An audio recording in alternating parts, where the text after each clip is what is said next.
En una nación con casi 13 millones de habitantes, fueron 7 millones y medio de hombres y mujeres que tuvieron en sus manos, a través de un grafito y un papel, como en nunca en 15 años, el destino de todo un país. Un destino que hasta ese día miércoles, y desde 1973, había sido administrado de la manera más bestial, con un régimen que sucumbió los derechos humanos y la libertad de expresión.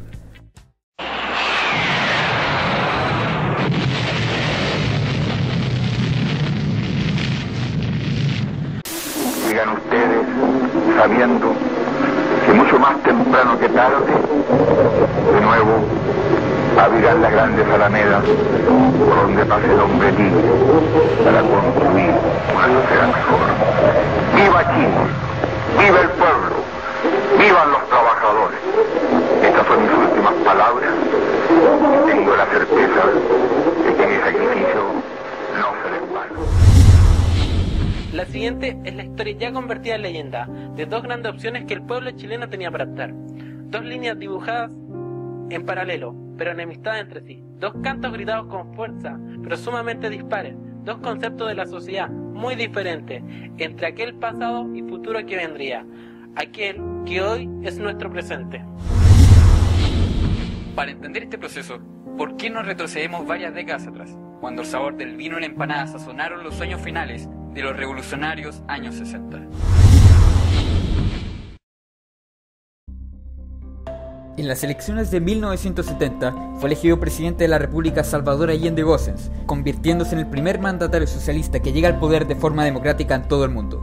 Sin embargo, el sueño marxista de la Unidad Popular se vio truncado tras el golpe de Estado del 11 de septiembre del 73. Allende muere y comienza la dictadura. Tras el golpe, con el general del ejército Augusto Pinochet Ugarte a la cabeza, una junta militar se toma el poder. Junto a Pinochet, el grupo lo formaban el almirante de la Armada José Toribio Merino, el comandante de la Fuerza Aérea Gustavo Lake y por último César Mendoza, general director de Carabineros. Las políticas que el Ejecutivo tomará durante casi 2 décadas cambiarán para siempre la sociedad chilena. Inmediatamente inició el proceso de exterminio de dirigentes y militantes de los partidos comunistas, socialistas y del movimiento de izquierda revolucionario. Fueron torturados y asesinados, todo esto a manos de la Dirección de Inteligencia Nacional, dirigida por el coronel Manuel Contreras. Además, se suspendió la Constitución regente y se clausuró el Congreso Nacional. Para aprobar una nueva Constitución, en 1980 se llama referéndum. Gana el sí con el 67% de los votos en un proceso irregular y fraudulento. Diferentes actores sociales, como estudiantes y trabajadores, deciden paralizar sus actividades y salir a las calles a protestar contra la cruel dictadura. Pero estas marchas siempre terminaban marcadas por la brutal represión de las fuerzas especiales de carabineros e investigaciones. Siguiendo el itinerario de la nueva Constitución, 8 años después de ser dictada se organiza un nuevo plebiscito, pero ahora decidiendo la permanencia de Pinochet en su cargo. De ganar la opción sí, Pinochet continuaría su mandato hasta 1997, y al contrario, si triunfaba el no, se convocarían nuevas elecciones presidenciales y parlamentarias.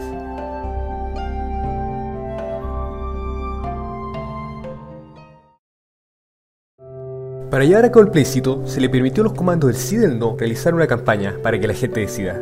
¿Cuáles fueron los votos y cuáles fueron las consecuencias que esto provocó en nuestro país? Son parte de las preguntas que responderemos en este video.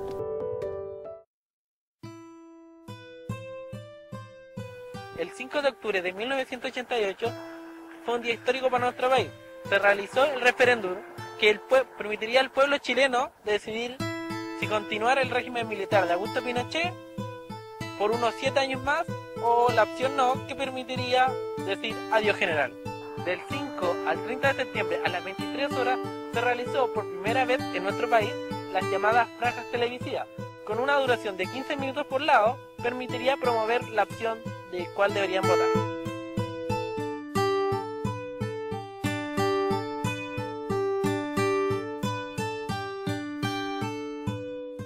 La franja del no al poco tiempo se destacó sobre la del sí por tener una música más pegajosa, mejores filmaciones y un mejor guión. Vamos a decir que no, con la fuerza de mi voz. Vamos a decir que no, yo lo canto sin temor. No, yo creo que la campaña del sí era mala, no era una campaña buena. Yo trabajé en esa campaña, o sea, me tocó colaborar con ellos, pero no era, ahí en la del no predominó la música, predominó la gente más joven, un montón de otras cosas. Yo creo que le faltó talento a la campaña. La Alameda fue el lugar elegido por los chilenos para venir aquí a celebrar, con cantos, con gritos y con mucha alegría, y además se dio la instancia de reconciliación entre carabineros y civiles.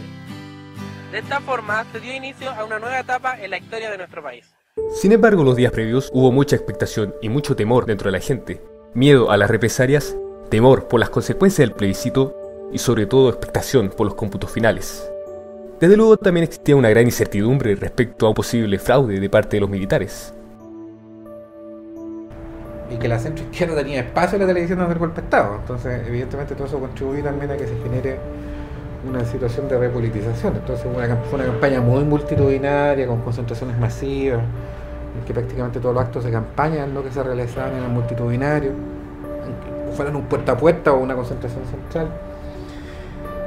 Y lo que yo además agregaría, porque no lo he visto no lo he visto muy destacado en los relatos que he visto en la época. O sea, había una situación así como de tensión e incertidumbre. Bueno, mi percepción del plebiscito indiscutiblemente fue nerviosismo, incertidumbre, pero bueno, era lo que tenía que hacerse en ese minuto. Y el resultado ustedes a todos lo saben. Yo lamenté que el resultado fuese ese, de verdad.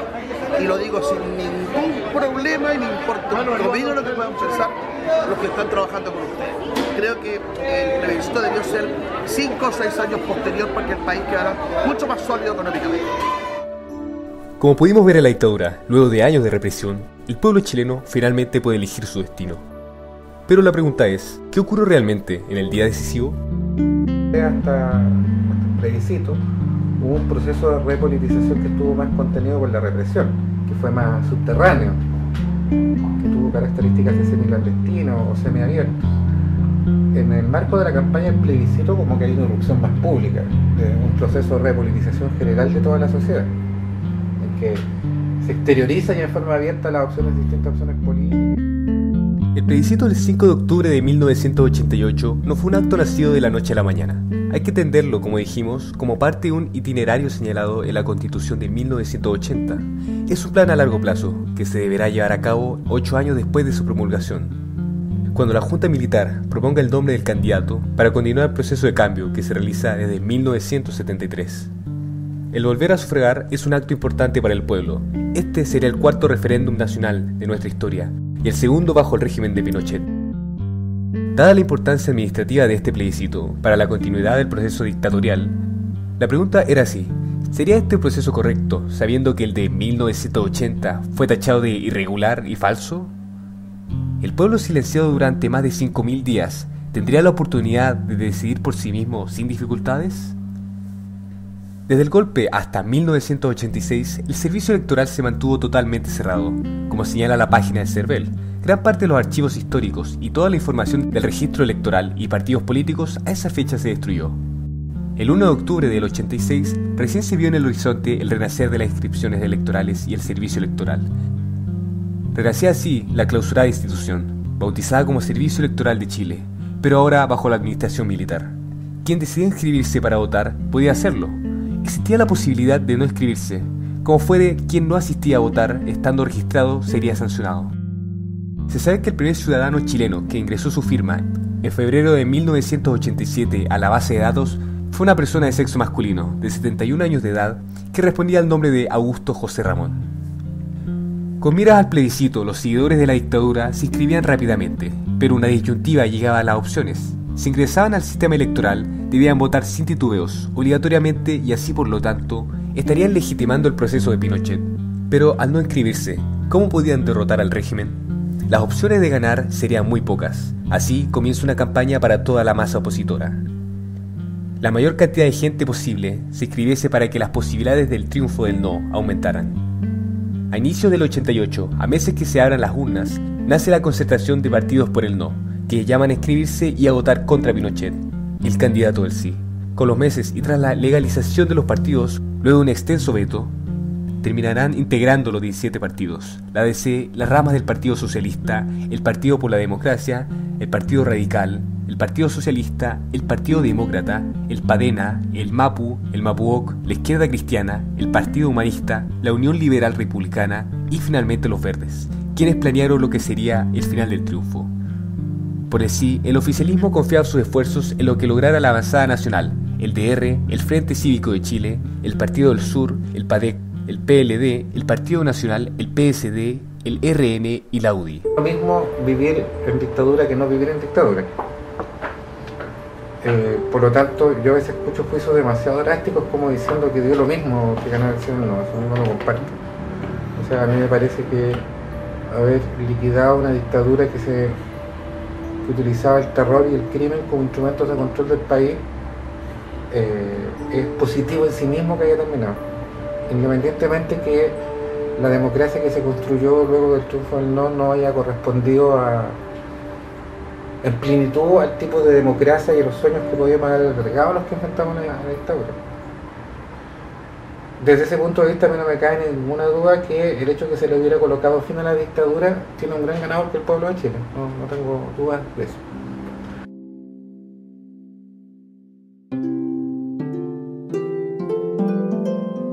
El gobierno autoriza a cientos de chilenos exiliados poder regresar al país. Leyendo los documentos del CERVEL sobre los inscritos en un proceso que acabó a un mes de las votaciones, podemos tener la noción de la gran cantidad de personas que lograron ser motivadas a registrarse. Fueron 7.435.913 los inscritos, siendo los adultos jóvenes entre 20 y 39 años el porcentaje más alto de inscritos. Además, podemos saber que también se registraron casi 5.000 no videntes, 1/3 de analfabetos y 20.000 extranjeros. Todos deseaban ser parte de este proceso. A las 10 de la mañana del 5 de octubre de 1988, Pinochet vota en Santiago. Los locales de votación son colmados de gente. Había tensión, el proceso era lento, tan lento que el primer cómputo era casi a las 8 de la noche. En eso, el edificio Diego Portales y el subsecretario del Interior, Alberto Cardemil, entrega un cómputo que favorecía a Pinochet. Con solo 70 mesas escrutadas, el sí ganaba con un 58%. La oposición estaba enojada, no veía con buenos ojos la demora y temía una posible manipulación. Solo 70 mesas escrutadas y se da un cómputo. Sospechar era lógico, ¿no? Ante el riesgo de un fraude, el comando del no da sus cifras: 41% del sí, 58,7% para el no. Nadie los televisa y solo unas cuantas radios transmitían este primer cómputo. A las 10 de la noche, con casi 700 mesas escrutadas, Cardemil otra vez informa sobre el triunfo del sí, pero se acorta la distancia, 51,3% contra 46,5%. Y luego, a poco de la medianoche, Pinochet se entera en La Moneda de que el no va ganando. Ya en la madrugada del 6 de octubre, Pinochet pide a la Junta que firme un decreto que desconozca el resultado. Los generales se niegan y la dictadura sella su derrota. No hay riesgo de autogolpe. A las 2 de la mañana de aquel jueves, el gobierno anuncia su cómputo final y que el no ha triunfado. En un sufragio que reunió a 7.251.000 electores, hizo que la dictadura no continuara más y se vendieran elecciones presidenciales y parlamentarias libres. El plan de Pinochet y la junta militar se cayó a pedazos en este sentido, pero el gobierno salió del poder en sus términos, bajo su ley y bajo la legislación de las bases de un sufragio que fue organizado por los mismos que acabaron con la democracia.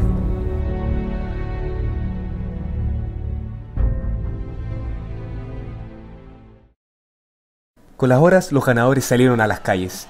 El viernes 7, el Parque Bustamante conoció de la alegría del que votó por el no. Con la ansiada democracia, lo que vendría en un futuro es conocido. Elwin, Freire Tagle, Lagos y Bachelet continuaron las promesas de la concertación. Lamentablemente, el cielo no contó con el arco iris pensado. Hubo muchas tareas cumplidas, pero otras que fueron abandonadas. Yo puedo creer una cosa que veo. Por las calles de Santiago veo. Entonces, ¿llegó realmente la alegría?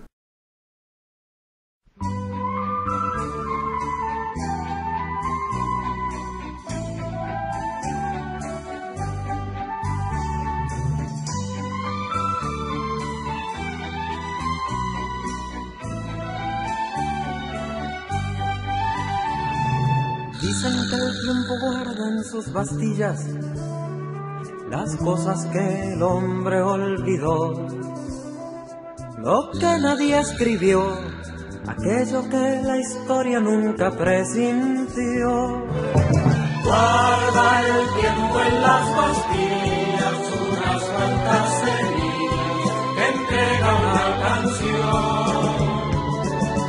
Pero hay un lugar donde el olvido floreció.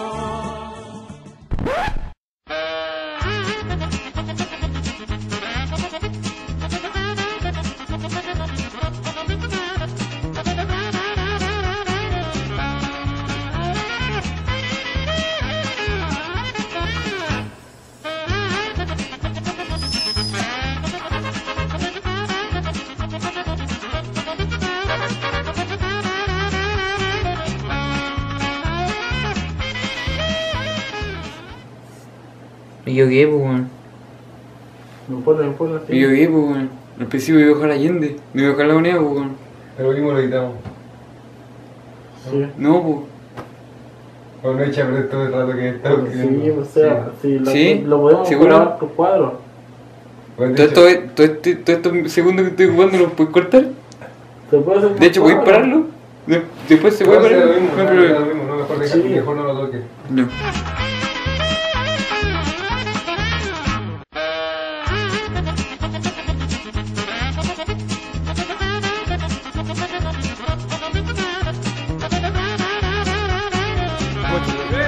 Ya dígame, ¿de qué se trata? Es sobre la campaña de sí, del plebiscito. Y cuál es su percepción sobre cómo... Puta, pues esa weá es muy vieja, weón. ¿Cómo andan preguntando esa weá? Han pasado 35 años, weón.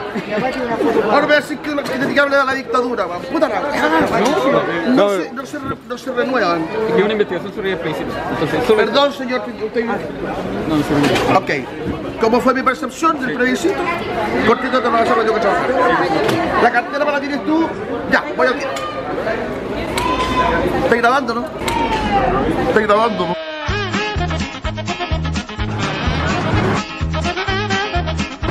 ¡La tenemos! ¡Oh, buena! ¡Ah, concha de madre! Risa, weón. No es lo mismo vivir en dictadura que no vivir en dictadura.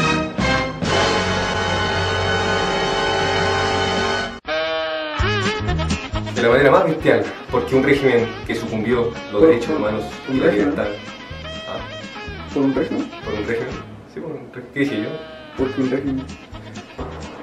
Sí. ¿Por qué no hay micrófono? Dice que soy Es vivo, eres vivo, Nacho. Ustedes me quisieron poner aquí.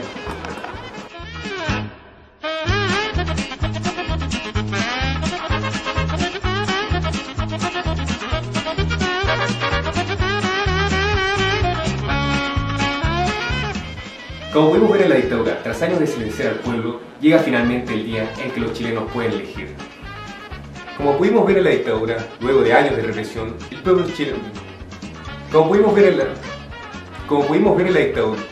Para entender este proceso, ¿por qué no retrocedemos varias décadas atrás, cuando el sabor del vino en empanadas sazonaron los años finales? Ahora. Se realizó el referéndum que podría decidir el pueblo chileno entre la opción sí y la opción no.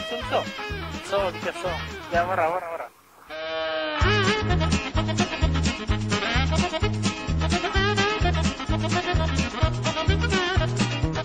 Construyamos.